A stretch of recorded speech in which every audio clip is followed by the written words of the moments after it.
السلام علیکم ناظرین، پروگرام لائیو ود بلال کتب میں خوش آمدید۔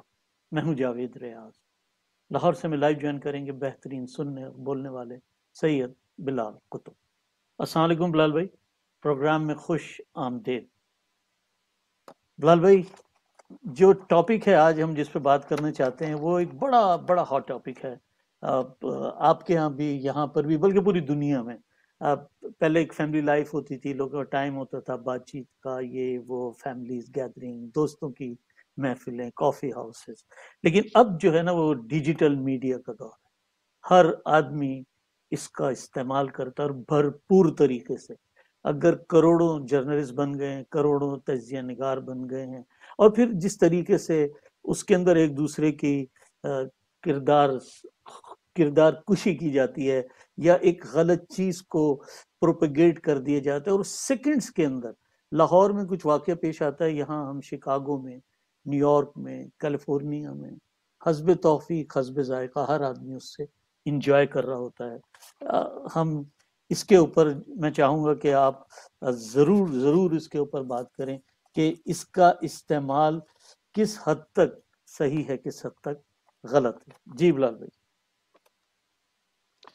بہت شکریہ۔ السلام علیکم۔ سب سے پہلے تو میں یہ عرض کروں آپ سے کہ جب ہم کہتے ہیں نا کہ سوشل میڈیا کا مس یوز، اب یہ مس یوز۔ سوشل میڈیا کا مس یوز جو ہے، اس کے اوپر اگر آپ قانون سازی دیکھیں اور افیکٹو قانون سازی دیکھیں تو وہ امریکہ میں ہے، وہ برطانیہ میں ہے۔ آپ برطانیہ میں بیٹھ کے آپ ایک غلط پریس کانفرنس کریں تو آپ کے اوپر جو پھر قواعد اور ضوابط لگیں گے وہ آپ ان کو ساری زندگی بھگتیں گے۔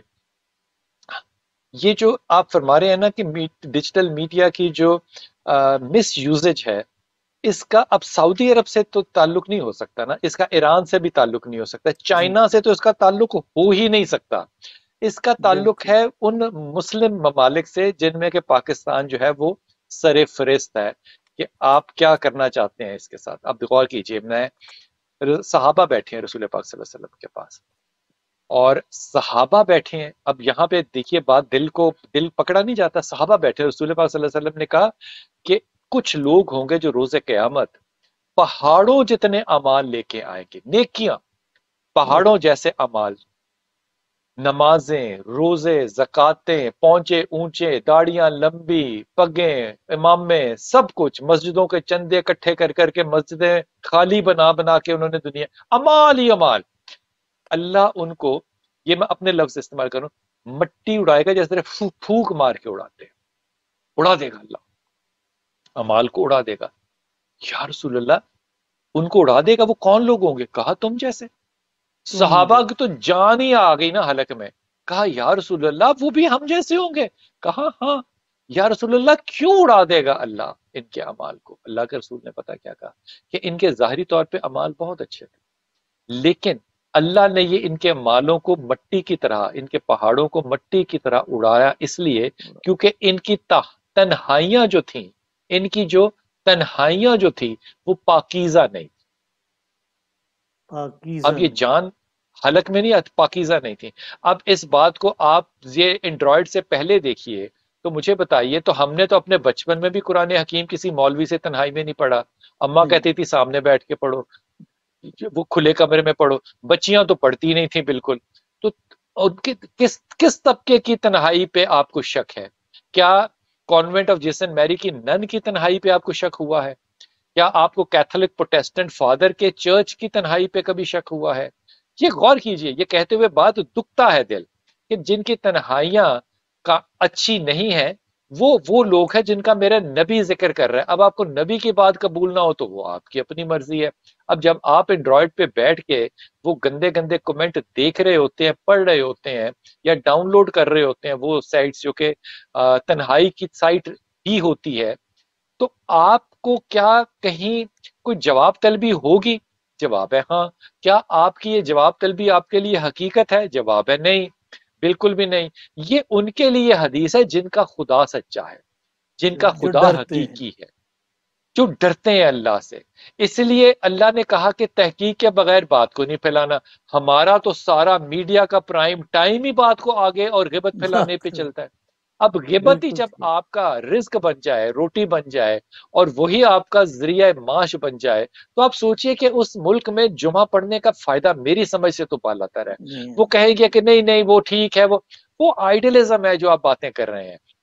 لیکن جب آپ کا ٹاپ رینک جو ہے وہ غلط اور صحیح کا فیصلہ نہ کر سکے، اور آپ ٹیکنالوجی کو استعمال کریں دوسروں کی عزتوں کو اچھالنے کے لیے، اپنی کمائی کے لیے، کسی کو بلیک میل کرنے کے لیے، کسی کے اوپر اپنے دل کی فرسٹریشن نکالنے کے لیے، اب بھی ایک چھوٹا سا جملہ میں کسی مسئلہ کے خلاف میرے منہ سے غلطی سے بھی نکل جائے گا، دیکھیے کمنٹوں کی نیچے جو لائن ہوگی، ان کے نام دیکھیے، کمنٹ نہ دیکھیے، ان کے نام دیکھیے کہ ان میں سے کوئی شخص ایسا نہیں ہوگا جو سیکولر مائنڈ کا ہو۔ وہ تمام ادبی طور پہ، روحانی طور پہ، مذہبی طور پہ علامہ اور مفتی اور مرشد ٹائپ کے لوگ ہوں گے، اور وہ آپ کے اوپر اپنی جو مائنڈ سیٹ ہے وہ لگا دیں گے، چاہے جو مرضی ہو۔ مثال کے طور پہ ابھی پچھلے دنوں آپ کو پتا ہے کہ وہ فٹ بال کے اندر ایک بہت بڑا اپسیٹ کیا سعودی عرب نے، اور ارجنٹائنا کو انہوں نے 2-1 سے ہرا دیا، تو ساری مسلم امہ جو تھی وہ بڑی خوش تھی،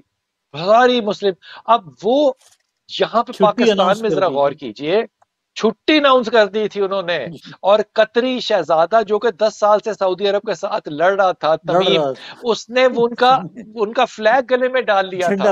اب غور کیجئے کہ ہاں، اب غور کیجئے یہاں پہ ہمارے علماء کرام، میں اہل تشیع کی بات نہیں کر رہا، میں اپنے علماء کرام کی بات کر رہا ہوں، انہوں نے کہا کہ جناب یہ سعودی عرب جو ہے یہ فلاں خاص مسلک کا ممبر ہے، آپ اس مسلک سے کیونکہ نہیں ہے، تو آپ ان کے ساتھ اگر ہیپی شیئر کر رہے ہیں، اپنے پروموشنز کر رہے ہیں اپنے فیس بک پہ، تو یہ اللہ کو جواب دینا پڑے گا۔ اب مجھے بتائیے کہ فٹ بال کے اوپر آپ کا ایمان جو ہے وہ چیلنج ہو گیا کہ آپ ان کی خوشیوں میں شامل نہ ہو۔ میرا اس پہ صرف ایک کمنٹ تھا کہ مسلم امہ کی یہ بہت بڑی ایک خوش قسمتی ہے کہ ہم کسی کی خوشی میں اکٹھے ہو کے خوش رہتے ہیں، بس دعا یہ ہے کہ ہم ایک دوسرے کی غموں کے اندر بھی اسی طرح لوگوں کے ساتھ ہوں۔ بس ہم خوشیوں میں ساتھ ہیں، ہم خوشیوں میں ساتھ ہیں۔ اگر جرمنی جیتا ہوتا تو فرانس خوش نہ ہوتا، اگر فرانس جیتا ہوتا تو جرمنی خوش نہ ہوتا۔ بھائی جیتا سعودی عرب ہے، اس کا قطر سے، پاکستان سے کیا تعلق ہے؟ لیکن ہم سب ان کی خوشیوں میں خوشی ہیں، سوائے ان لوگوں کے جو کہ سوشل میڈیا پہ یا مذہبی ہیں یا بہت ہی زیادہ بد لحاظ ہیں۔ اب اس کو جو استعمال ہے نا، دیکھیے اس کو سب سے زیادہ استعمال کون کر رہے ہیں؟ یا نوجوانان یا علماء کرام، میں پاکستان کی بات کر رہا ہوں۔ ہر تیسرا جو چینل ہے وہ علماء کرام کا ہے، اور وہ اس پہ اپنے دین کو پریچ کر رہے ہیں، کیونکہ ممبر تو ان کو ملا نہیں ہے۔ ممبر ملا ہوتا تو چلو کچھ بھی بات تھی، لیکن اس کے اوپر بھی کمنٹ ہوتا۔ اب ممبر جن کو نہیں ملا، وہ سامنے کیمرہ لگا کے سب سے مشہور بات پتہ ہے کیا کرتے ہیں؟ ہمارے بڑے بڑے مفتی صاحبان ہیں کراچی سے لے کے پشاور تک، وہ کہتے ہیں جی مجھے ایک صاحب نے فون کر کے پوچھا، یقین کیجئے ان کو فون آپ 10,000 سال بھی کرتے ہیں وہ فون ہی نہیں کبھی اٹھاتے کہ کوئی سوال نہ پوچھ لے، لیکن پتہ نہیں وہ کون سے لوگ ہیں جو ان کو ہندوستان سے بھی فون کر رہے ہوتے ہیں، ان کو پشاور سے بھی کال کر رہے ہوتے ہیں۔ کہتے ہیں میں ایک محفل میں بیٹھا تھا تو مجھے ایک صاحب نے سوال کیا، ان کی محفل میں جو لوگ اس وقت بیٹھے ہوتے ہیں وہ سوال ہی نہیں کر سکتے، یو نو وائی؟ کیونکہ سامنے صرف کیمرہ مین بیٹھے ہوتے ہیں اور کوئی نہیں بیٹھا ہوتا۔ اب یہ ہم نے مس یوز جب ممبر کا اور دین کا شروع کر دیا، تو ایک عام بچے اور عام بچی کے اس منافقانہ رویے کے اوپر رائے دینا جو ہے وہ میرے لیے بڑا مشکل ہو جاتا ہے۔ بہت مشکل ہے جی بلال بھائی، لیکن ٹاپک ایسا پھر اسے بات کریں گے۔ ہمارے ساتھ کالر ہیں جی، فرمائیے گا۔ جی السلام علیکم جاوید بھائی اور بلال قطب بھائی، میں سید حیدر بول رہا ہوں کینیڈیکیٹ سے، اور آج کا ماشاءاللہ سے آپ کا جو ہاٹ ٹاپک ہے ماشاءاللہ سے وہ تو پوری دنیا میں جو ہے وہ میڈیا نے جو ہے اس وقت ہنگامہ مچایا ہوا ہے، لیکن میرا سوال اس وقت یہ ہے کہ خاص طور سے پاکستان کے لحاظ سے کہ ہم لوگ جو ہے مسلم جو ہے وہ پریکٹس کرتے ہیں، اپنے ریلیجن کو مسلم پریکٹس کرتے ہیں، اور ریلیجن میں یہ ہے بہت زیادہ ہر چیز میں کوئی بھی مولا علی سے لے کے اور کوئی بھی صحابہ تک سب نے بولا کہ غصے پہ ضبط کرنا چاہیے اور دوسرے کی بات سننی چاہیے۔ تو ہمارے جو لوگ ہیں مطلب خاص طور سے گورنمنٹ کے لوگ جو ہیں وہ اگر صحیح بات ہے یا غلط بات ہے وہ سننے سے گریز کیوں کرتے ہیں، اور اگر کوئی ان کے خلاف کوئی بات بول دے تو اس کو مروا دیتے ہیں, اس کو جو ہے مطلب اندر کر دیتے ہیں, ننگا کر کے مارتے ہیں, اس کی ویڈیو بناتے ہیں. یہ سب چیزیں جو ہیں یہ اسلامی طریقے کے لوگ جو ہیں, ہم لوگ جو اسلامی پریکٹس کرتے ہیں, کب ہم لوگوں کو اس بات کا شعور آئے گا کہ ہم کم سے کم چلیں جو یورپین کنٹریز ہیں اس کو نہ فالو کریں, لیکن کم سے کم اسلام کی تو پریکٹس کریں. تو اس پہ تھوڑی سی نظر ڈالیے گا کہ یہ کیسے جو ہے مطلب بہتر ہو سکتا ہے معاشرہ ہمارا جو ہے نا اس وقت جو پاکستان کا جو ماحول چل رہا ہے, اس پہ ذرا سی روشنی ڈال دیں. Thank you very much. Haider بھائی بہت شکریہ. پہلی بات تو یہ جی ایک جملہ آپ کی اجازت سے, امر بالمعروف نہیں انل منکر. جی بلال بھائی آگے. اگر میں بخاری شریف کھولوں, مسلم کھولوں, ترمذی کھولوں, تو اللہ کے رسول کی حدیث کا آپ نے جملہ جو ہے وہ اچک لیا ہے. حیدر بھائی نے اچک لیا, اچکنا مطلب یوں کر کے نکال لیا ہے, اور کہا مولا علی. حالانکہ یہ حضرت علی بھی کہہ سکتے تھے, مولا کائنات بھی کہہ سکتے تھے, لیکن انہوں نے چوز کیا کیا, رسول پاک صلی اللہ علیہ وسلم کا جملہ مولا علی. اب رسول نے کہا کہ جس کا میں مولا اس کا علی مولا. لیکن حیدر بھائی یہ ضرور سوچئے کہ جب آپ طارق جمیل جیسے بھی ہوں اور آپ کی رسائی پریزیڈنٹ اور پرائم منسٹر ہاؤس میں ہو, جب وہ ممبر پہ کہہ دے مولا علی تو لوگوں نے اس کی زندگی حرام کر دی. تو میں اور آپ کس بات کی بولی ہیں جب ہم رسول کے قول کو نہیں کہہ سکتے, اور مسلکیں اتنی اہم ہو گئیں کہ علی کو مولا کہتے ہوئے میں تو ثواب حاصل کرنے کے لیے کہہ رہا ہوں, کیونکہ علی رسول کا قول ہے, جو رسول نے کہا وہ سنت ہے, جو اللہ کی سنت کو پورا رسول کو کر رہا ہے وہ ثواب ہے. میں تو حالت عبادت میں رہنے کے لیے علی کو مولا کہتا ہوں. اور یہاں پہ غور کیجئے گا ذرا, جو حیدر جو طبقہ ہے نا نیوٹرل قسم کا, میں سیکولر کا لفظ نہیں استعمال کر رہا, جو نیوٹرل مذہب کا ہے, وہاں پہ تو لفظ علی بھی نہیں لیتا کوئی. میرے جیسے جو جاہل مطلق ہیں وہ کہتے ہیں مولا نے یہ کہا, اس کا مطلب ہے کہ علی نے یہ کہا, اس کا مطلب ہے, اس کا مطلب ہے حضور نے یہ کہا. حضور کا مطلب آپ کا بابا تھوڑی ہو سکتا ہے, حضور کا مطلب رسول پاک صلی اللہ علیہ وسلم ہے. جب تک آپ کی زندگی میں اور لوگ امپورٹنٹ نہ بنے. اب مجھے بتائیے, جب آپ بخاری میں یہ حدیث پڑھتے ہیں کہ وہ جنگ جو تھی وہ واپس کرتی, تھوک والی جو تھا, میں اس کو نہیں بات کر رہا, یہ گھوڑے پہ ایک آ رہا ہے لڑنے کے لیے, بہت بڑا جنگجو امام علی کرم اللہ کے ساتھ, اور علی نے ان پہ جب وار کیا تو وہ گھوڑے سے نیچے گرا اور اس کی جو سطر تھی وہ ننگی ہو گئی. اب علی اس کے اوپر کھڑے ہو گئے جا کے سر پہ, اور پیچھے سے صحابہ نے آواز دی کہ مولا اس کا سر کاٹ دیجئے. مولا نے اس کا سر نہیں کاٹا, مولا اس سے ہٹ گئے. سمجھ میں آتی ہے بات؟ تو رسول پاک صلی اللہ علیہ وسلم کو جب مولا ملے تو علی سے پوچھا کہ علی آپ کو صحابہ کہہ رہے تھے سر کاٹ دیں, تو علی کا جملہ ہوئے ہوئے ہوئے ہوئے علی کا جملہ پتہ ہے کیا تھا؟ کہا یا رسول اللہ, جس کا سطر میرے سامنے ننگا ہو جائے میں اس کے اوپر تلوار کیسے اٹھاؤں؟ اب یہ نفاست اور یہ نزاکت جو ہے, مجھے بتائیے کہ یہ اس کائنات میں وہ رسول پاک صلی اللہ علیہ وسلم کے سامنے کہہ رہے ہیں, سامنے کھڑے ہو کے کہہ رہے ہیں یا رسول اللہ اس کا سطر ننگا ہو گیا تھا میرے سامنے, وہ شخص ننگا ہو گیا تھا, میں اس پہ تلوار اٹھاتا. اب یہ نزاکت جو ہے یہ آپ کا دین ہے, اصل دین ہے آپ کا. اب آپ نے جب اپنی محبتوں کے تقاضے جو ہیں وہ اس گھر سے, میں ایک بات عرض کروں اور یہ میں ہاتھ باندھ کے کہہ رہا ہوں, میں ہاتھ باندھ کے اس لیے کہہ رہا ہوں کیونکہ میں ڈرتا ہوں تمام مسالک سے اور علماء کرام سے. ہمارے استادوں نے, اور ان میں احمد دیداد شامل ہے, اس میں ڈاکٹر ہمارے نام دیکھیں میرے ذہن سے, جتنے بھی اساتذہ ہیں, اور یہ اہل تشیع نہیں ہے, ڈاکٹر اسرار صاحب کا نام لے لیں, جی اسرار صاحب, مولانا کا نام لے لیں, مولانا مودودی کا نام لے لیں, ان لوگوں نے صحاب کو اور اہل بیت کو الگ الگ رکھا ہے. حالانکہ صحاب بھی صحابی ہیں اور اہل بیت بھی صحابی ہیں, لیکن انہوں نے اہل بیت کو الگ رکھا ہے اور صحاب کو الگ رکھا ہے, علمی بنیاد پہ نہیں, قول رسول کی بنیاد پہ. اب جب جس معاشرے میں قول رسول جو ہے وہ اس قدر کمزور ہو جائے کہ قول کو سمجھنے کے لیے آپ کو ایک مسلک کو جوائن یا فالو کرنا پڑے, میرے خیال میں یہ زوال جو ہے یہ تو قیامت ہی ہے نا. اب ظلم کرنے کی بات یہ ہے کہ وہ یہودن عورت کہتی ہے, یہودن قیدی ہے اور پکڑ کے لائے گئے ہیں، مسلمانوں کے سامنے کھڑے ہیں اور وہ اپنے بچے کو ڈھونڈ رہی ہے۔ حدیث نبوی، اور رسول پاک صلی اللہ علیہ وسلم نے کہا کہ تم اس ماں کو دیکھ رہے ہو، اس کی چھاتی کا دودھ چھلک رہا ہے اور یہ اپنے بچے کو قیدی عورت ڈھونڈ رہی ہے۔ اب یہاں پہ اللہ کے رسول نے پتہ کیا کہا، مثال کیا دی کہ اس ماں کی محبت دیکھو ذرا، وہ یہودن کی بات کر رہے ہیں، اس کی محبت دیکھو ذرا اپنی اولاد سے، اللہ ایسی 70 ماؤں سے زیادہ اپنے لوگوں سے پیار کرتا ہے۔ اب آپ کا کیا، میرا کیا پاکستان میں بس چل سکتا ہے کہ میں کہوں کہ رسول پاک صلی اللہ علیہ وسلم نے یہودی عورت کی مثال دی اللہ کی محبت کی؟ ہم کہتے ہیں جی ماں کی مثال دی، یہودی عورت کی مثال دی۔ ہم بے ایمان ہیں، خدا کے واسطے حیدر، ہم بے ایمان ہیں۔ یہ بے ایمانی جو ہے نا، یہ ہمیں ہو سکتا ہے کہ کسی دنیاوی کامیابی کی طرف تو لے جائے، لیکن مجھے ایمانداری سے بتائیے کہ کیا اگر آج نبی کا دور ہوتا اور کوئی صحابی ایسا جرم کرتا تو کیا نبی پاک صلی اللہ علیہ وسلم اس قیدی کو سزا دیتے یا اس صحابی کے اوپر فتویٰ لگاتے؟ جو رحم کرنے کی حدیث ہے نا، میں خدا کی قسم کھا کے کہہ رہا ہوں، میں آج آپ کو مولا کی وہ حدیثیں سناؤں نا تو لوگ کھڑے ہو جائیں گے اور کہیں گے یہ حدیثیں اس نے خود کھڑی ہیں، حالانکہ وہ کتابوں میں 6 کتابوں میں موجود ہیں، وہ 6 کتابوں میں موجود ہیں۔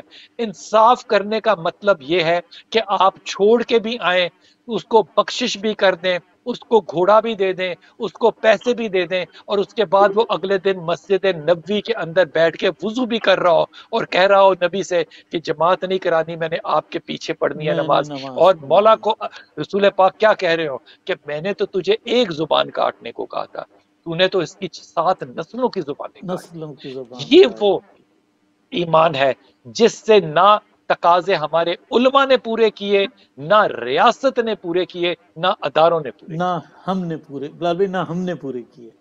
یہاں پہ وقت اگر آپ اجازت دیں تو میں ایک اس میں تھوڑا سا اور ایڈ کر دوں جی راجب، ہمیں یہاں پہ لینا ایک کمرشل بریک، آپ بریک تک، ہم بریک کے بعد ہم آپ کے سوال سے کنٹینیو کریں گے۔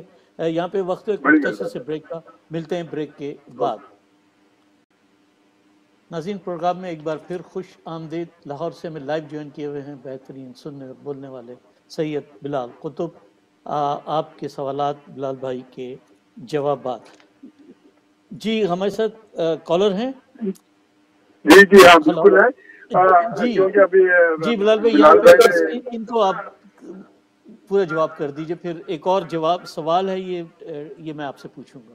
جی جی بلال، میں یہ پوچھنا چاہ رہا تھا کہ مطلب پوچھنا جی ایک ایڈوائز حکومت کو دینا چاہ رہا تھا۔ بھی بلال بھائی نے اتنا اسلامک ہسٹری کے سلسلے میں ذکر کیا تھا تھوڑا سا، تو ایک ہسٹری ہے خیبر کے میدان میں جب ایک آدمی یہودی آیا تھا، اس نے کہا میں مسلمان ہونا چاہتا ہوں اور میرے پاس بہت ساری بھیڑ بکریاں ہیں، یہ وہ سب میں ڈونیٹ کرنا چاہتا ہوں۔ تو رسول اللہ صلی اللہ علیہ وسلم نے بولا تھا کہ ہاں بالکل تم جنگ میں جاؤ، شامل ہو جاؤ، اور جاتے وقت انہوں نے بولا تھا کہ اس کی شہادت ہو جائے گی اس میں جنگ خیبر پہ۔ تو بہرحال وہ گیا جنگ میں اور وہ بیچارہ مارا گیا۔ تو اللہ یہ ہے کہ رسول اللہ صلی اللہ علیہ وسلم نے بتایا کہ یہ جنتی ہے، بلکہ ساری زندگی گناہ کرتا رہا ہے، اور اب یہ ہے کہ ایک ایکٹ نے اس کو جو ہے وہ جنتی بنا دیا۔ تو میں تو کہہ رہا ہوں کہ اب یہ ساری زندگی یہ چوریاں کرتے رہے، یہ کرتے رہے، اب تو ان کی آخری وقت ہے، ویسے ہی مرنے والے ہیں سب۔ کوئی بھی جو نواز شریف ہیں یا شہباز شریف ہیں یا زرداری ہیں، یہ سب اوور 60 سے اوور ہیں، ان کی کتنی زندگی اور ہے؟ ابھی بھی توبہ کر لیں، ساری دولت واپس کریں، لوگوں کو بھلا کریں، تو ہو سکتا ہے ان کی بخشش ہو سکتی ہے، نہیں ہو سکتی بلال بھائی؟ جی بڑا سخت سوال ہے بلال بھائی، بڑا سخت سوال ہے حیدر بھائی۔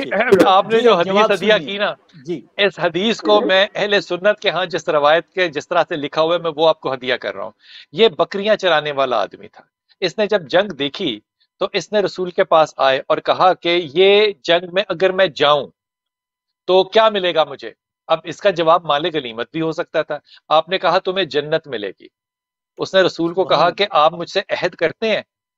رسول نے کہا ہاں میں تجھے عہد کرتا ہوں۔ تو کہا بکریوں کا کیا کروں؟ انہوں نے کہا یہ سامنے جو حویلی ہے یا جو قلعہ ہے اس کے اندر ان بکریوں کو چھوڑا۔ وہ اندر گیا اور چھوڑ کر واپس آ گیا، اور پھر وہ جنگ میں شامل ہوا اور وہ شہید ہوا، اور اس کو بغیر غسل کے دفن بھی کیا گیا۔ اب میرا سوال جو ہے نا وہ حیدر بھائی یہ ہے کہ کیا اس شخص نے کہیں اس روایت میں کلمہ پڑھا ہے؟ کیا اس شخص نے کہیں 2 رکعت نماز ادا کی ہے؟ کیا وہ زکوٰۃ دے کے مرا ہے؟ کیا اس نے حج کیا ہے؟ اس نے صرف ایک کام کیا ہے، اتباع رسول۔ اتباع میں اور حکم میں فرق ہے۔ جو ایک حکم ہے وہ اللہ کا ہے، وہ فرض ہے۔ جب اس حکم میں محبت شامل ہو جائے تو وہ اتباع بن جاتی ہے۔ اتباع رسول جو ہے وہ کلمے کے بغیر جنت میں لے کے چلا گیا اس شخص کو۔ حیدر، او خدا کے ولیوں، جن لوگوں کے گھروں میں میرے نبی نے بیٹھ کے پرورش پائی، آپ لوگوں کی تو بحثیں ابھی وہاں سے نہیں ختم ہوئی۔ خدا کے ولی، ہم لوگ کہاں چلے گئے؟ کون سی، اللہ چاہے تو بخش سکتا ہے یار سب کو، لیکن کہیں تو جواب دینا پڑے گا کہ ہم اپنی تعمیری معاملات کے اندر ہم نے نہ رسالت کو چھوڑا، نہ خاندان رسالت کو چھوڑا، نہ قوانین خداوند کو ہم نے پابندی سے اڈاپٹ کیا، ہم نے اپنے مسالک کو بس۔ میں دعا گو ہوں کہ اللہ ان لوگوں کو زندگی دے اور ہدایت دے۔ اگر ہدایت کے بغیر چلے گئے تو امت کو پیچھے سوال چھوڑ کے کیا جائیں گے؟ کیا غلط کو غلط نہیں کہنا؟ کیا غلط اور صحیح میں فرق نہیں کرنا؟ میں تو دعا گو ہوں کہ اللہ ان کو پبلکلی ہدایت دے اور یہ لوگ اپنی غلطیوں کی توبہ کرنے کے بعد اس دنیا سے رخصت ہوں، تاکہ ہماری دنیا اچھی ہو اور ان کی آخرت اچھی ہو۔ آخرت اچھی ہو۔ جی بلال بھائی، یہاں پہ بلال بھائی یہ اعجاز نسرین ہیں شکاگو سے۔ جی کال لے لیتے ہیں، پھر یہ سوال میں آپ سے پوچھتا ہوں۔ جی فرمائیے گا۔ ہلو جی جاوید بھائی، میں طارق بول رہا ہوں شکاگو سے۔ جی طارق جی، مجھے قطب الدین صاحب سے ایک سوال پوچھنا تھا کہ مقام ابراہیم کے سلسلے میں تھوڑا سا روشنی ڈالیں مقام ابراہیم کے حوالے سے۔ مقام ابراہیم کے، جی بلال بھائی۔ مقام ابراہیم، پہلے تو میں آپ کو ایک حدیث ہدیہ کر دوں۔ رسول پاک صلی اللہ علیہ وسلم نے کہا کہ کعبے، خانہ کعبہ اور مقام ابراہیم کے درمیان کھڑے ہو کر ایک شخص ساری زندگی روزے رکھے اور ساری زندگی عبادت کرے، سجدے میں رہے، وہ ہرگز جنت میں نہیں جائے گا اگر اس کے دل میں بغض علی ہے۔ اللہ، اب خدا کی قسم بندہ قربان نہ ہو جائے نبی کے اس کال کے اوپر۔ کہاں یہ عبادات، کہاں یہ مقامات؟ جو اللہ کے نبی ہیں ان کی اگر آپ تاریخ پڑھیں تو حضرت نوح کا جو زمانہ تھا اس میں طوفان آیا۔ وہ لمبی بات ہے کہ ان کی اولاد بھی اس کے اندر بہہ گئی، ان کا بیٹا بھی بہہ گیا، پھر وہ پانی کیسے اترا کہ اوپر ایک کنواں جو تھا اس کے اندر نشاندہی آئی، اور پھر وہ پرندہ جو تھا وہ آ کے کشتی پہ بیٹھا۔ اس لمبی کہانی کو اگر چھوڑتے ہوئے میں آؤں تو اس نوح کے طوفان کے اندر خانہ کعبہ بھی صرف ایک ریت کا ٹیلا رہ گیا تھا۔ اب یہاں پہ جب حضرت ابراہیم علیہ السلام تشریف لائے اور اپنے بیٹے حضرت اسماعیل کے ساتھ انہوں نے حکم خدا کے ساتھ، یہ وہی جگہ ہے جہاں پہ کہ آپ ان کو چھوڑ کے گئے تھے، اسماعیل کو اور اسماعیل کی ماں کو یہاں چھوڑ کے گئے تھے 40 سال کے لیے، اور یہیں سے وہ جرہم قبیلہ جو ہے وہ ان کے ساتھ آیا، اور اسی جرہم قبیلے کے ساتھ ان کا پہلا نکاح جو تھا حضرت اسماعیل علیہ السلام کا انہی کی بچی کے ساتھ ہوا تھا، اور یہ حفاظت کرتا تھا، اسی لیے اس کا نام زمزم رکھا گیا، رکا ہوا۔ اگر وہ نہ روکنا چاہتے تو وہ پانی جو تھا وہ بہتا رہتا اور وہ بہت کھلا ہوتا۔ خیر آج بھی بہت کھلا ہے۔ یہ وہ پتھر ہے جس کے اوپر کھڑے ہو کے حضرت ابراہیم علیہ السلام نے اپنے بیٹے سے پتھر پکڑتے ہوئے خانہ کعبہ کی تعمیر کی۔ یہ جو قصے بیان کیے جاتے ہیں انبیاء کے قرآن حکیم میں، یہ ان میں تذکرہ ہے، اور ان کے پتھر جو تھا اللہ نے اس کو مثال کے طور پہ، جیسے حضرت داؤد علیہ السلام کی جو طاقت تھی وہ یہ تھی کہ ان کے آگے لوہا جو تھا وہ سخت نہیں تھا، وہ لوہا نرم ہو جاتا تھا ان کے آگے، وہ لوہے کو جو چاہتے تھے بنا دیتے تھے۔ اس لیے جو اوزار ہیں، جو ویپنری ہے، وہ کہتے ہیں کہ حضرت داؤد علیہ السلام نے اپنے دور میں شروع کی، کیونکہ لوہا ان کے لیے نرم تھا۔ اللہ نے اس پتھر کو نرم کیا حضرت ابراہیم کے، اور حضرت ابراہیم علیہ السلام نے اس پہ کھڑے ہو کے تعمیر کی کعبہ کی۔ اب اس پتھر کے اوپر نرم ہونے کی وجہ سے حضرت ابراہیم علیہ السلام کے دونوں قدموں کے نشانات جو ہیں وہ موجود ہیں، اور اس پتھر کو ہم نے باحفاظت رکھ لیا۔ دوسرا پتھر اس کے بالکل برعکس سامنے ہے، اور وہ ہے حجرہ اسود کا. وہ جو پتھر ہے وہ جنت سے آیا ہے اور اس کو وہاں پہ رکھا گیا. پھر بحرین میں وہ چوری ہو کر چلا گیا اور مختلف قسم کے معاملات تھے، وہ ٹوٹ گیا، جو بھی ہوا. لیکن یہ وہ دو پتھر ہیں جن کے اوپر الہامی طور پہ اللہ تعالیٰ نے نعمتیں برپا کی، لوگوں کے گناہ جو ہیں ان کو دھونے کے لیے اللہ نے وسیلہ بنایا. آج اگر آپ 2 رکعت نماز جو ہے، اور یہ سنت رسول ہے، اگر آپ اس مقام ابراہیم پہ جا کے ادا نہیں کریں گے، اگر آپ کے پاس جگہ نہیں ہے تو آپ دور بھی کھڑے ہو سکتے ہیں اس نیت کے ساتھ کہ مقام ابراہیم پہ ہوئے، تو آپ کا عمرہ نہیں ہوتا. یہ وہ مقام ہے. اور اس کے درمیان میں جو سب سے بڑی برکت کی جگہ ہے وہ مقام ابراہیم اور جو خانہ کعبہ ہے، اس کے درمیان کی جو جگہ ہے. اس لیے آپ نے دیکھا ہوگا کہ زیادہ تر اگر رش نہ ہو تو عمرہ کرنے والے اسی مقام کے درمیان میں سے گزرتے ہیں، کیونکہ یہ رحمت کا جو ہے وہ دروازہ کھولتا ہے. یہ ساری چیزیں یہ اللہ کی نشانیوں میں سے ہیں اور تب سے محفوظ ہیں. اللہ کا شکر ہے کہ یہ محفوظ ہیں ابھی تک. جی ہمارے ساتھ کالر ہیں. جی بلال بھائی، یہ اعجاز نسرین شکاگو سے ان کا سوال ہے. جی یہ انہوں نے کہا تقدیر دعاؤں سے بدل سکتی ہے، اور دوسرا سوال ہے کہ آزمائش کیا ہے؟ یہ کوئی آزمائش صرف پریشانی سے ہوتی ہے یا بہت زیادہ دولت و ثروت سے بھی ہوتی ہے، یا یہ ایک عذاب کی کوئی شکل ہے آزمائش؟ 2 سوال ہیں.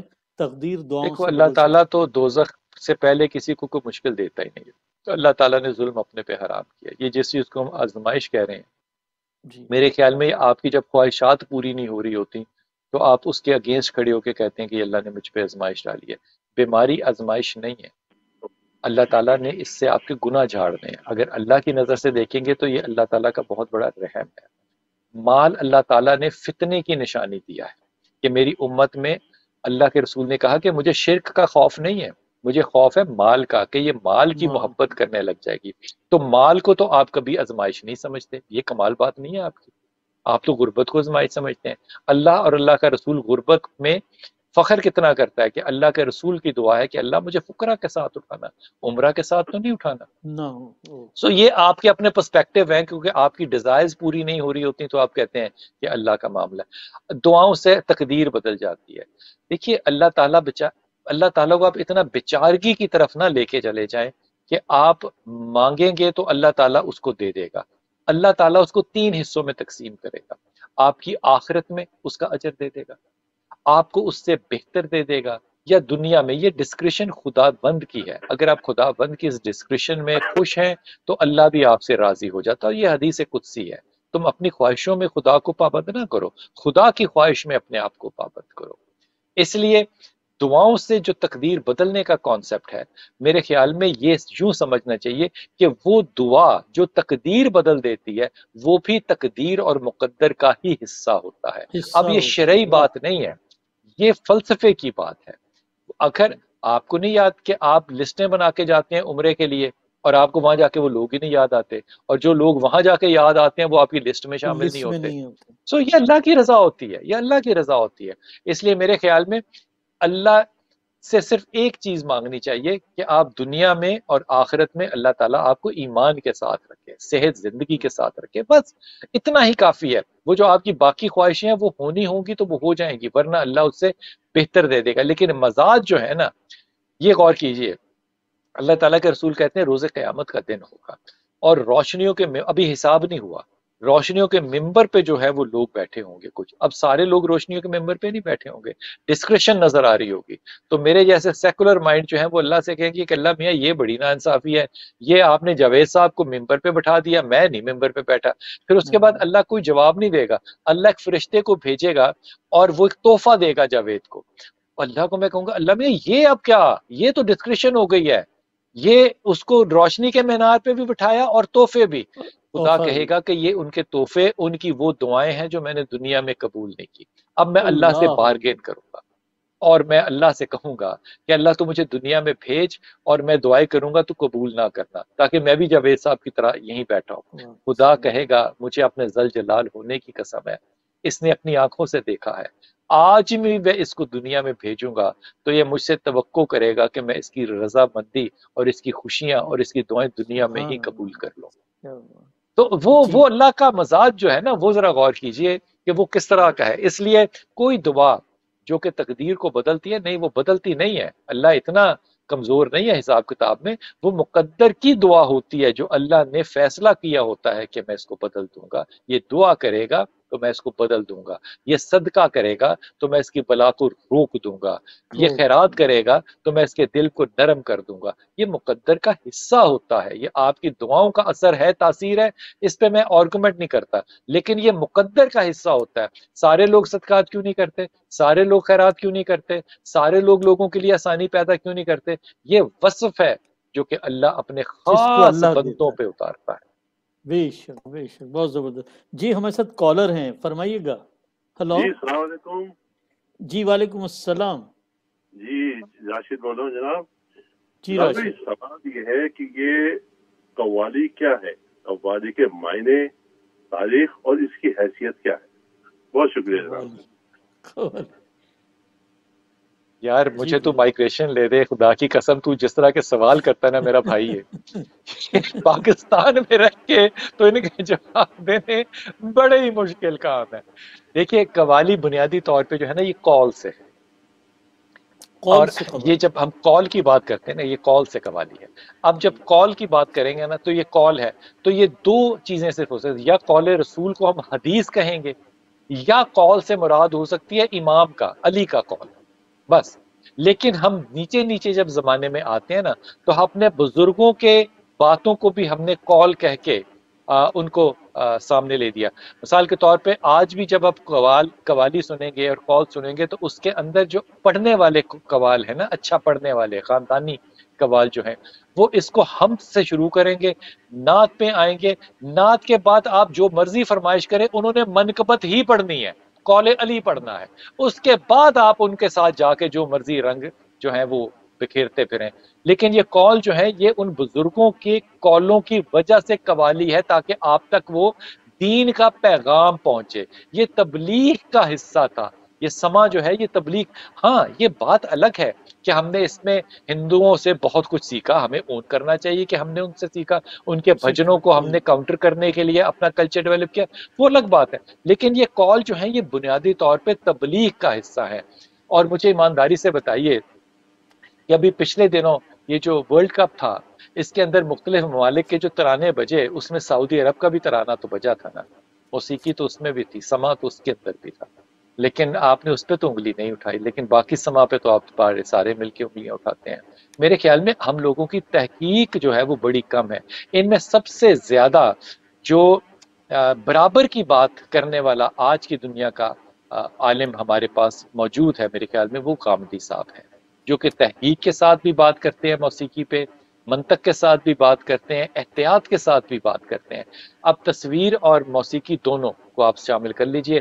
لیکن آپ مجھے بتائیے کہ اگر ایک جگہ پہ لوگوں کو تبلیغ کرنے کے لیے، اور میں اس بات کا شاہد ہوں، اور اس معاملے میں میں اللہ تعالیٰ اس کو کروٹ جنت نصیب کرے، امجد صابری جو ہے وہ قوال تھا، بیسیکلی اس کا خاندان تھا قوال، اور اس کا بچہ بھی آگے سے قوالی کرتا ہے. میں نے اس کی قوالی کے ساتھ جو کہ سمجھ نہیں آتی تھی لوگوں کو، دھمالیں ڈالتے ہوئے اور کلمہ پڑھتے ہوئے دیکھا ہے. میں نے اپنی آنکھوں سے دیکھا ہے کہ لوگ اس کی قوالی سننے کے بعد کئی گھنٹے وہاں پہ اس رجت میں، اس ٹرانس میں رہنے کے بعد وہ کہتے تھے یہ کیا چیز ہے قوالی. تو ہم کہتے تھے، ان کو سمجھاتے تھے کہ یہ اس طرح کا قول ہے، یہ ہمارے بزرگ ہیں. آپ کون ہیں؟ ہم مسلمان ہیں. وہ کہتے تھے ہمیں بھی مسلمان کرو، ہم بھی اس سے بہت زیادہ لطف اندوز ہوئے ہیں. وہ ایک ٹرانس کا ماحول جو بنتا تھا. اب یہی کام کرنے تبلیغی والے بھی جاتے ہیں وہاں پہ، یہی کام کرنے جو ہے وہ قوال بھی جاتا ہے. لیکن قوال جو ہے وہ کیونکہ آپ کو قبول نہیں ہے اور تبلیغی انداز آپ کو قبول ہے، تو ان کا اسلام کیا کم اسلام ہے جو قوالی سن کے کلمہ پڑھ لیتے ہیں؟ جو قطر میں آ کے جن لوگوں نے قطری ماحول دیکھ کے کلمہ پڑھا، وہ ہمارے ملیشین یا کچھ ایسے بھائی بہنیں تھیں، کیا وہ کم اسلام ہے ان کا؟ اب لوگوں کے اسلام لانے کے اوپر تو آپ طنز نہیں کر سکتے نا. قول تبلیغ کا حصہ ہمیشہ تاریخ میں رہا ہے، ہمیشہ رہا ہے. لیکن ان کو ہم نے مین سٹریم سے نکال کے، ان کو ہم نے کیا کہنا چاہیے، کنفائن کر دیا درگاہوں کے ساتھ. میرے خیال میں ان کو درگاہوں کے ساتھ نہیں لگانا چاہیے تھا، ان کو ہمیں درسگاہوں کے ساتھ لگانا چاہیے تھا، تاکہ آج ہم اس موسیقی کو بھی، ان کالوں کو پڑھنے کے انداز کو بھی اپنے لٹریچر کی اعلیٰ ظرفی کے لیے، اور ہم ان کو تبلیغ کا حصہ سمجھتے ہوئے بھی استعمال کرتے۔ اگر آج آپ اس میں فیوژن دیکھتے ہیں تو وہ فیوژن بھی اس کا حصہ ہے، جس طرح کہ دین کے بہت سے خیالوں میں فیوژن ہوتا ہے، جب وہ نئے پرسپیکٹو اور نئے ڈومین میں آتے ہیں تو ان کے مطابق بات کی جاتی ہے۔ اسی چیز کو اجتماع اور اجتہاد کہتے ہیں۔ جب اجتہاد سما کے اندر، قوالی کے اندر ہوا، تو وہ آج کی فیوژن کی قوالی ہیں جو کہ کوک اسٹوڈیو کرائے گا یا کوئی بھی کرائے گا، لیکن یہ تمام چیزیں ابتدائی طور پہ کیونکہ دائی بننے کی ایک مثال قائم کرتے تھے، ہم نے اپنی نفرتوں کی وجہ سے اس کو دائی ہونے کے حیثیت سے کم کر کے ہم نے اس کو صرف ایک مسلک تک یا ایک خاص طبقے تک قائم کر دیا۔ یہ ناکامی میری اور آپ کی۔ ناظرین، یہاں پہ وقت ہوا ہے ایک مختصر سے کمرشل بریک کا، ملتے ہیں آپ سے اس بریک کے بعد۔ ناظرین، پروگرام میں ایک بار پھر خوش آمدید۔ لاہور سے میں لائیو جوائن کیے ہوئے ہیں بہترین سننے اور بولنے والے سید بلال قطب۔ آپ کے سوالات، بلال بھائی کے جوابات۔ جی بلال بھائی، ہم جو ڈیجیٹل میڈیا کے حوالے سے جو ہم گفتگو کر رہے ہیں، اور اس میں بڑی امپورٹنٹ آپ نے بات کی، اور جتنے ڈیجٹس اور اس کا استعمال، پھر اس پہ قوانین، پھر اس میں جو سب سے بڑی بات ہے بلال بھائی، جو استعمال ہے اس کا، ہم جیسے فیملی ہے، اکثر آپ کی نظر گزرتے ہیں، کارٹونز ہیں، وہ میم بنی ہوتی ہیں، کیا کیا چیزیں ہوتی ہیں، میں بھی اتنا فیملیئر نہیں ہوں ان چیزوں سے۔ 5 لوگ ایک کمرے میں بیٹھے ہیں، 5 کے ہاتھ میں کچھ نہ کچھ ہے، اور کسی کو کچھ نہیں پتا کون کس کا کیا استعمال کر رہا ہے۔ تو اخلاقی طور پہ سربراہ خاندان کی یہ ذمہ داری بنتی ہے، اس کے بعد اسکول ٹیچرز کی بنتی ہے، اساتذہ کرام کی بنتی ہے، کہیں تو ہمیں قدغن لگانا پڑے گی، کہیں تو کوئی پیرامیٹرز دینا پڑیں گے اس کے لیے۔ آپ کی بات بالکل درست ہے، کہیں تو قدغن لگانا پڑیں گی، لیکن کہیں تو بدقسمتی جی سے جب بیج ہم بو رہے ہوتے ہیں تو ہم اس وقت نہیں سوچتے کہ اس کا پھل بھی مجھے اور آپ ہی کو کھانا پڑے گا۔ میں ایک چھوٹی سی اگزامپل دیتا ہوں۔ یہ مسائل جو ہیں مس یوز آف ڈیجیٹل میڈیا کا، یہ ایران میں کیوں نہیں ہے، چائنا میں کیوں نہیں ہے؟ کیونکہ انہوں نے اس پہ کنٹرول نہیں صرف کیا، انہوں نے اس کا پیرلل بھی بنایا ہے۔ مثال کے طور پہ آج آپ ایران جائیں، قوانین بھی بنائے ہیں، اور اس کے ویکیوم کو فل کرنے کے لیے آپ نے سوشل میڈیا کو مذہبی بنایا۔ مثال کے طور پہ اگر آپ کو حضرت عمر خطاب کی زندگی سمجھ نہیں آتی تو آپ ایران جائیے، حضرت ابو بکر کی زندگی سمجھ نہیں آتی تو آپ ایران جائیے، آپ ان کی کتابوں کو دیکھنا چھوڑ دیجئے، آپ ان کے کارٹونز کو اپنے بچوں کو دکھائیں، آپ کو جو عمر اور ابو بکر سمجھ آئیں گے، آپ کے ہوش اڑ جائیں گے۔ انہوں نے احادیث ہماری لی اور اپنے بچوں کو تعلیم دینے کے لیے ان کو، ہمارے ہاں ابھی تک یہی نہیں مصیبت ختم ہوئی کہ یہ کارٹون میں آ سکتا ہے کہ نہیں آ سکتا۔ جب آپ ان چیزوں کو ختم نہیں کریں گے تو پھر جوائے لینڈ جیسی فلموں کے اوپر آپ انگلی نہ اٹھائیں، کیونکہ آپ نے ویکیوم کریٹ کیا ہے۔ جب میسج جب فلم بنی تھی تو کیا کمال فلم بنی تھی، کیا تاریخ سمجھ میں آتی تھی، کیا حضرت حمزہ کا کردار سمجھ میں آتا تھا، کیا اس کے بعد آپ نے کچھ بنایا؟ کیا آپ اس کو بنانے کی صلاحیت نہیں رکھتے؟ جن ملکوں نے بنائی اور اپنی عوام اور بچوں کو دی، ان کے ہاں ویکیوم نہیں ہے۔ جاوید بھائی، ہمارے ہاں ویکیوم بہت زیادہ ہے۔ اگر آج بھی مجھے کوئی کارٹون بچوں کو دکھانا ہے تو وہ امپورٹڈ کارٹون ہے یا انڈین ڈبڈ کارٹون ہے، جو کہ ایک انڈسٹری ہے، اس کے اندر ایک اور طرح کا کردار ہے، اس میں وہ چیزیں ہیں جو کہ میرے کلچر میں نہیں ہیں۔ پھر وہ بچے انہی کو دیکھ کے جب جوان ہو رہے ہیں تو میں ان کو 16-17 سال کی عمر میں کہتا ہوں کہ اب یہ گندی فلمیں نہ دیکھو، یہ گندا میسج نہ کرو۔ ان کی تو پرورش ہی ہم نے ویسے کی ہے، ویکیوم اتنا کریٹ کیا ہے۔ آج بھی اگر آپ کو جوائے لینڈ جیسی فلموں کے اوپر اعتراض ہے تو آپ اپنے ویکیوم کو پورا کرنے کے لیے ان کے پیرللز لے کر آئے۔ آج بھی ہم یہ نہیں کر رہے، اس لیے یہ کہنا کہ قدغن لگانے سے، قانون بنانے سے جرم اگر رکنا ہوتا تو دنیا میں چوری رکی ہوتی۔ کمال ہے، دنیا میں زنا رکا ہوتا، سب کے قوانین ہیں نا، لیکن جرم تو وہ بھی ہو رہے ہیں۔ یہ جرم تو تنہائی میں ہو رہا ہے۔ یہاں پہ آپ کو قانون نہیں چاہیے، یہاں پہ آپ کو کردار چاہیے، لیکن اس کردار کو بنانے کی سب سے بڑی ذمہ داری کس کی ہے؟ والدین کی۔ والدین میں سب سے بڑی ذمہ داری اور جماعت کس کی ہے؟ ماں کی۔ جب آپ نے ماں کو ہی ایک کمزور ہستی بنا کر رائٹس کی جنگ میں ڈال دیا، یہ حقوق ہیں اور یہ حقوق نہیں ہے، اس کی جنگ میں، تو تربیت تو ہماری ہے ہی نہیں نا۔ تربیت گاہیں ہی جب اپنے حقوق ڈھونڈنے سڑکوں پہ نکلی ہوئی ہیں، تو پھر میرا اور آپ کا اس جرم میں شامل ہونا بنتا ہے، اس کو درست کیسے کر سکتا ہوں میں؟ یہ عورت مارچ بھی بلال بھائی آپ کے خلاف فتویٰ ضرور دے گی جی اس بالکل. جملے پہ. ہمارے ساتھ کالر ہیں، جی فرمائیے گا. ہلو جی السلام علیکم. جی وعلیکم السلام.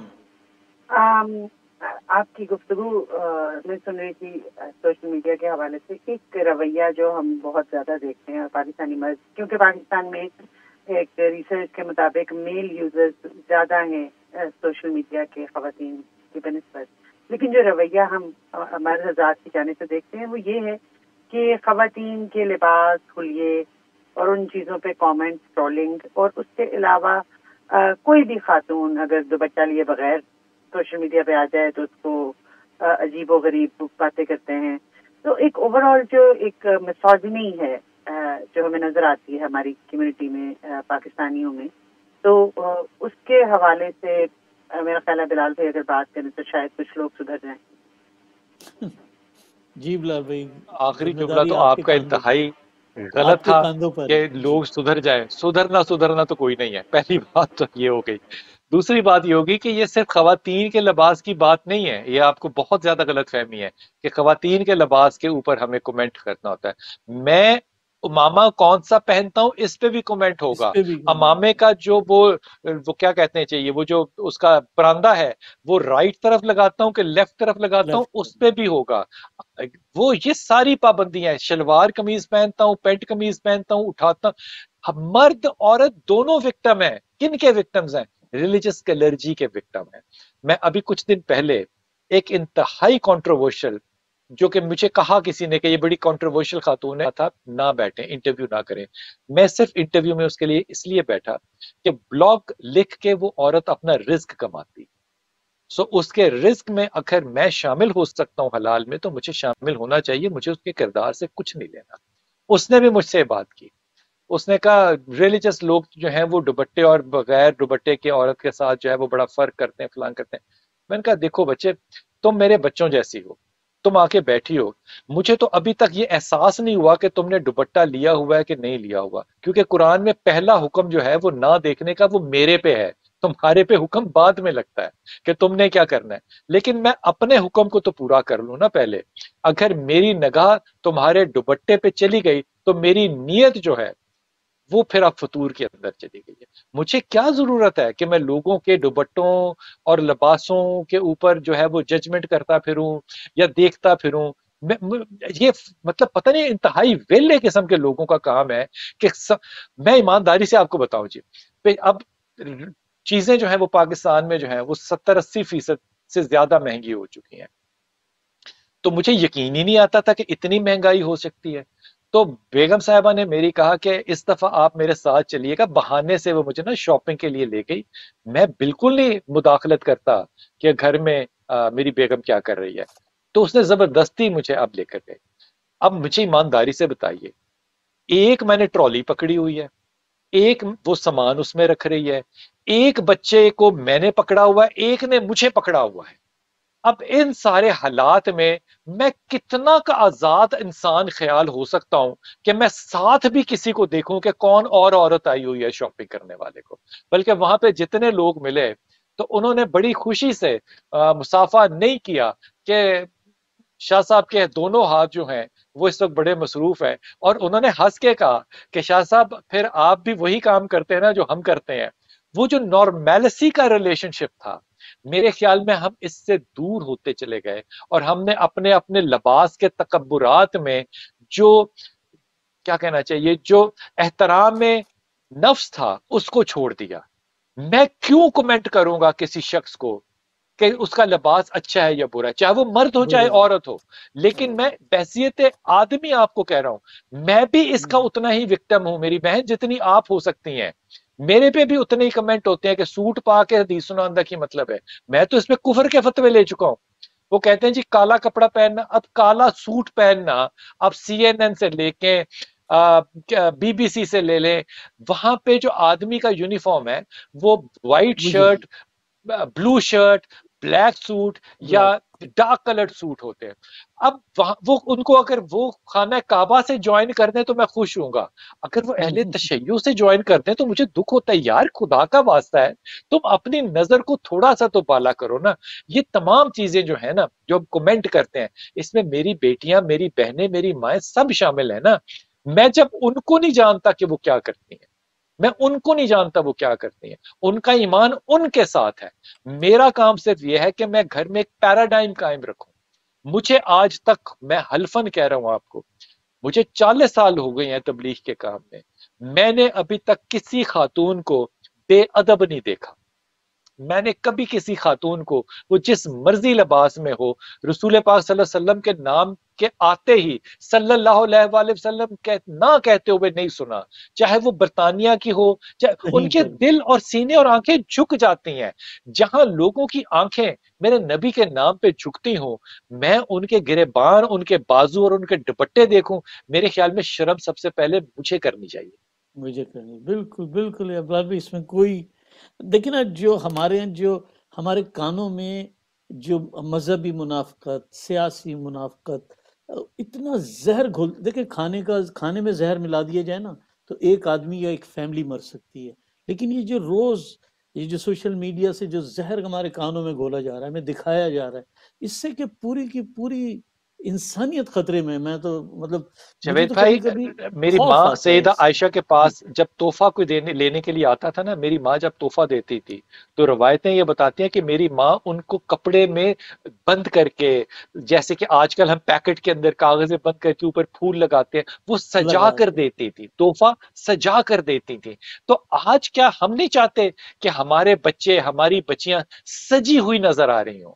خوبصورتی سے اللہ کو کیا نفرت ہے؟ اللہ تو خود حسن ہے, اللہ تو خود حسن ہے. وہ معیاروں کی بات ایک الگ بحث ہے, لیکن خدا کے واسطے جج کرنے کی جو کیپیسٹی ہے نا, یہ صرف رب تعالیٰ کے پاس ہے, اور وہ دنیا میں نہیں, وہ آخرت میں ہے. آخرت میں اللہ فیصلہ کرے گا. مجھے کیا پتا کہ وہ شخص جس کے اوپر دنیا کے اندر بہت زیادہ انگلیاں اٹھائیں سارے لوگوں نے, اور اس کے دین اور مذہب کو اور اس کے کام اور کاروبار کو لوگوں نے حرام کا, اللہ اس کو بخش دے اور مجھے نہ بخشے. یہ اللہ کی ڈسکریشن ہے. میں کون ہوتا ہوں ان چیزوں کے اوپر بحث اور بات کرنے والا؟ میرے خیال میں ان چیزوں کو ہمیں سنب کرنا آنا چاہیے. اور کوئی بھی شخص اس موضوع پہ بات کر رہا ہو, یا وہ ہماری زندگی یا ہمارے اخلاق یا نظر یا کم از کم ہمارے انٹلیکٹ سے وہ بلاک ہو جانا چاہیے. بالکل بالکل. بھائی اس کی دیکھیں, جو سوشل میڈیا یا ڈیجیٹل میڈیا کا جو یہ دور ہے, اس کے اندر جس طریقے سے اس کا استعمال ہے, اس استعمال کے جو استعمال کرنے والے ہاتھ ہیں, وہ انگلیاں جو اتنی تیزی سے چلتی ہیں, وہ اس کے ذہن سے مطابقت رکھتی ہیں یا نہیں رکھتی, یہ بہت ضروری ہے. جاوید بھائی یہ دیکھیے گا کہ ہم نے ایک بہت بڑی غلطی کی تھی. جب وہ سپیکر ایجاد ہوا تھا نا, تو ہم نے اس کو شیطان کا پرکالا کہا تھا. تو ہم نے تبھی اپنی یوتھ کو یہ بتا دیا تھا کہ گندا استعمال ٹھیک ہے, جائز استعمال ٹھیک نہیں ہے. اذان ہی آ رہی ہے نا اس پہ, تو اب سب سے زیادہ, اب مائک حکومت بند کرے تو مولوی سڑک پہ آ جاتا ہے کہ وہ شیطان کا پرکالا جو کہا تھا اسکول آف فلاں فلاں ہندوستان نے, اب اس کے بعد تصویر آئی. آپ نے تصویر کو حرام نہیں کہا, آپ نے تربیت کی نہیں اپنی نسل کی کہ وہ ٹیکنالوجی کو کیسے استعمال کرے. تصویر کو آپ نے گندا کر دیا, یہ حرام ہے. اب پھر آپ نے کہا کہ اچھا ساکت تصویر اور چلتی تصویر میں ڈیجیٹل فرق ہے. ارے بھائی, علم ہوتا نہیں ہے جاہلوں کو, فتویٰ دینے کے لیے آپ پہلے آ جاتے ہیں. اگر آپ کو علم ہوتا تو آپ نے اپنی نسلیں جو ہے پچھلے 150 سال سے تیار کی ہوتی کہ ٹیکنالوجی جب آئے تو اس کی کانفیگریشن ریلیجن میں کیسے کی جاتی ہے, اور ریلیجن ٹیکنالوجی کے خلاف نہیں ہو سکتا. جب آپ نے تیار ہی نہیں کی تو بس پھر آپ نے مجھے جو دینا ہے, میں نے چھپ کے اپنے کمرے میں اپنی تنہائی کا ستیہ ناز کرنا ہے, اور میں کیا کروں گا؟ اب ذہن کی اس کیپیسٹی کو تو میں نہیں کسی کی روک سکتا نا, میں اس سپیڈ کو تو نہیں روک سکتا جو کہ آج کے بچے کی کوآرڈینیشن ہے, کوگنیٹو کوآرڈینیشن ہے between brain and the fingers. میں نہیں اس کو روک سکتا, نہ میں اس جیسا ہو سکتا ہوں. لیکن کیا میں نے اس بچے کی تربیت کی؟ میں نے اس کی تربیت کی تھی منفی میں, کہ کوئی چیز جو ہے وہ اگر ٹیکنیکلی ایڈوانسڈ ہے اور اس نے کلمہ نہیں پڑھا تو حرام ہے. اب میں نے تو اس کی تربیت ہی حرام پہ کی ہے. اب حرام ہاتھ میں پکڑ کے وہ وہاں پہ غلط قسم کی پوسٹ نہیں لگائے گا اور کیا کرے گا؟ جی بلال بھائی، بس بلال بھائی ہم اس کے اوپر سے میں یہی کہہ سکتا ہوں کہ علم کی کمی ہے، آوازیں بلند ہوتی ہیں، دلیل کسی کے پاس نہیں ہے۔ ایسے میں اگر ہم کیا کریں تو خاموشی جو ہے نا ایک عظیم نعمت محسوس ہوتی ہے کہ صرف جھیل کے آگے خاموش رہا جائے۔ بلال بھائی ہمیشہ کی طرح پروگرام کا وقت بہت جلدی ختم ہو جاتا ہے، بالکل آخری لمحات ہیں۔ میں افتخار عارف بھائی کے کلام سے اس پروگرام کو آپ کو ہدیہ کرتا ہوں اور اس پہ اختتام کریں گے۔ یہ بھی ایک دکھ کا اظہار ہے، کچھ ہمارے لیے بھی ہے۔ آپ کی اجازت سے دیکھنے والوں کو آپ کو ہدیہ کرتا ہوں۔ امید و بیم کے محور سے ہٹ کے دیکھتے ہیں، امید و بیم کے محور سے ہٹ کے دیکھتے ہیں، ذرا سی دیر کو دنیا سے کٹ کے دیکھتے ہیں، ذرا سی دیر کو دنیا سے کٹ کے دیکھتے ہیں۔ تمام خانہ بدوشوں میں مشترک ہے یہ بات، تمام خانہ بدوشوں میں مشترک ہے یہ بات، سب اپنے اپنے گھروں کو پلٹ کے دیکھتے ہیں، سب اپنے اپنے گھروں کو پلٹ کے دیکھتے ہیں۔ یہی تھا خواب جسے مل کے سب نے دیکھا تھا، یہی تھا خواب جسے مل کے سب نے دیکھا تھا، اب اپنے اپنے قبیلوں میں بٹ کے دیکھتے ہیں، اب اپنے اپنے قبیلوں میں بٹ کے دیکھتے ہیں۔ یہی تھا خواب جسے مل کے سب نے دیکھا تھا۔ اگلے ہفتے پھر ملاقات ہوگی انشاءاللہ۔ خدا حافظ۔